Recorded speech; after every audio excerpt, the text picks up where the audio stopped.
Di na nga lalanggamin at hindi na sisingaw yung ating mga kape at asukal pati gatas dahil meron na tayo nitong mga lagayan na airtight. 5 pesos nga ito pag binili mo yung 3 piraso. Iba-ibang size na rin yan. Pati kasing mga lagayan namin, okay naman, kaso nga lang madaling tumigas yung ating mga kape at sumisingaw din yung gatas. Pati asukal nilalanggam. Bukod nga sa hindi nalalanggamin ng ating mga asukal at hindi natitigas yung ating mga kape, ay naku, napaka-aesthetic din tignan nito guys. For 185 pesos po yung tatlo na yan. Acrylic nga yung ginamit nila dito at makakapal talaga yung mga plastic, hindi talaga halatang mumurahin lang. Tingin nga ako nito sa physical store and 145 pesos ang isang piraso. Dito pala sa online, free shipping na, tapos 53 pesos lang ang isa. Hindi talaga basta-basta kahit yung mga takip guys, talagang pangyayamanin. Tapos ang presyo, wala pang 100. O diba? Nasa comment section yung link guys. Kung gusto nyo rin ng ganito, tignan nyo yung mga plastic ko, acrylic yan. Sobrang kapal. Ito nga kasi yung lagayan namin guys, tignan nyo naman yan. Tawa ko pumili niyan. Ang galing-galing, diba?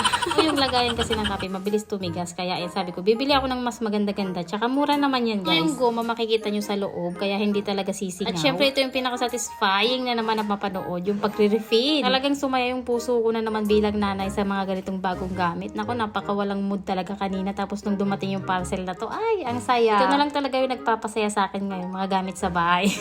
Napakasimple, no? Kaya kung gusto nyo ng ganito guys, lalagay ko na lang sa comment section yung link. 3 piraso na to guys, 185 pesos lang.